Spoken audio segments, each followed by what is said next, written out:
আসসালামু আলাইকুম। আমি ফেসবুকের যারা নতুন কাজ করতেছেন এই প্ল্যাটফর্মে তাদের উদ্দেশ্যে একটা কথা বলবো। সেটা হচ্ছে ফেসবুক নতুন দুটি আপডেট আনছে। ফেসবুকে আসলে নতুন একটি আপডেট এসেছে।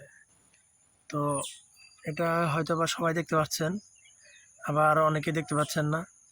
সেজন্য আমি একটু আপনাদেরকে বলতেছি, যারা কন্টেন্ট তৈরি করতেছেন, ভিডিও বানাচ্ছেন, তো হ্যাশট্যাগ অনেকে দেখি অনেক ইউজ করে।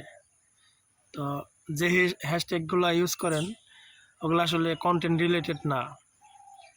ফেসবুক আসলে সেজন্যই যাদের কন্টেন্ট রিলেটেড হ্যাশট্যাগ না তাদেরকে স্প্যাম হিসাবে গণ্য করতেছে এবং তাদের রিচ এঙ্গেজমেন্ট কমে দিতেছে।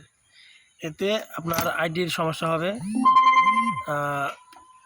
সেজন্য বলবো আপনারা তাই আমি বলতেছি, আমরা যারা ভিডিও বানাই তো তারা যত পারি হ্যাশট্যাগ কমে দেন আর ভিডিও রিলেটেড হ্যাশট্যাগ দেন। এতে আপনার রিচ এঙ্গেজমেন্ট এবং আইডি প্রোফাইল দুটোই ভালো থাকবে এবং খুব তাড়াতাড়ি হয়তো বা মনিটাইজেশন পেতে পারেন।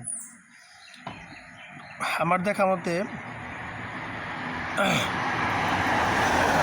দেখা মতে সর্বোচ্চ মনে হয় 2 মাস আমার একটা কলিগ কাজ করতেছিল ফেসবুকে। তো ও দেখলাম আর কি একই ভিডিও, মানে একই টাইপের ভিডিও প্রতিদিন একটা করে ছাড়ে। তো ও অতি সহজেই মনিটাইজেশন পেয়ে গেছে। তো গতকালকে আমাকে দেখালো। সেজন্য ভাবলাম যে আসলে এখানে ধৈর্য ধরে কাজ করতে হবে। আর কেউ যদি ধৈর্য ছেড়ে দেন তাহলে আসলে হয়তো বা নাও পেতে পারে। তো ধৈর্য হারা হলে চলবে না, ধৈর্য ধরতে হবে। আর আশা করা যায় এখানে পাওয়া যাবে যদি আপনি ধৈর্য ধরে কাজ করেন। সেজন্য বলবো, যারা ভিডিও বানাইতেছেন ভিডিও তৈরি করতে থাকেন এবং পোস্ট করতে থাকেন, চালিয়ে যান। সবার জন্য শুভকামনা। আর আমার জন্য দোয়া করেন আর আমাকেও সাপোর্ট করেন। আর সবাই ভিডিও বানান এবং ভিডিওতে হ্যাশট্যাগ দেন ভিডিও রিলেটেড। তো সবাই ভালো থাকবেন। আল্লাহ হাফেজ। সেজন্য আমি বলবো আপনি প্রতিদিন নির্দিষ্ট একটি টাইমে সকালে একটি রিলস ভিডিও,